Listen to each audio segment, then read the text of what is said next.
યુવાન આરવ માટે જીવન એક બગીચો હતો, જેમાં તે રોજ સવારમાં સૂર્યના પહેલા કિરણ સાથે કર્મના બીજ વાવતો હતો. તે ફળ અને શાકભાજીની નાની લારી ચલાવતો હતો, અને તેની સૌથી મોટી મૂડી તેની મહેનત અને ઈમાનદારી હતી. તેના મનનો સિદ્ધાંત સ્પષ્ટ હતો: જે આપો છો તે જ પાછું મળે છે.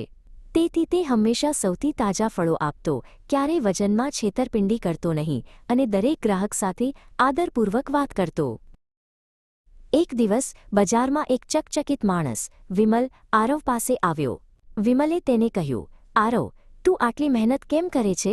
હું તને એક નકલી માલની ડીલ આપું છું. રાતોરાત તું ધનવાન બની જઈશ. થોડી બેઈમાની ચાલે. આરવનો ચહેરો તરત જ ગંભીર બની ગયો. તેણે માથું હલાવ્યું. વિમલભાઈ, ઝડપી ધન મને નથી જોઈતું. મારે આરામની ઊંઘ અને ખુલ્લા આકાશનો શ્વાસ જોઈએ છે. મારા કર્મનો માર્ગ આ જ છે. તે દિવસે સાંજે આરવની લારીમાં થોડું નુકસાન થયું હતું. વરસાદ પડ્યો અને ઘણા ફળો બગડી ગયા. વિમલની વાત તેના મગજમાં ગુંજતી હતી. શું ઈમાનદાર રહેવું આટલું મુશ્કેલ છે? નજીકમાં જ વૃદ્ધ વેપારી તરુલતાબેન તેમની ભારે શાકભાજીની ટોપલી ઉપાડવા માટે સંઘર્ષ કરી રહ્યા હતા. તેમની ઉંમરના કારણે તેમને ઘણી તકલીફ પડતી હતી.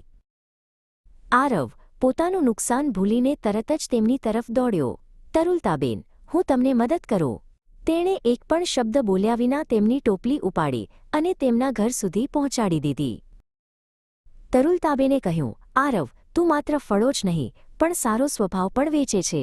મેં તારી અને વિમલની વાતચીત સાંભળી હતી. યાદ રાખજે, કર્મ ક્યારેય વ્યર્થ જતું નથી. બીજા દિવસે સવારે આરવ તેની લારી ખોલવા આવ્યો, ત્યારે એક ચમત્કાર થયો.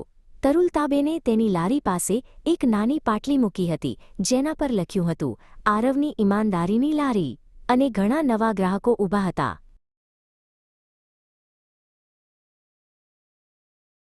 આરવ સમજી ગયો, સફળતા ઝડપી કમાણીમાં નહીં, પણ સતત સારા કર્મમાં હતી.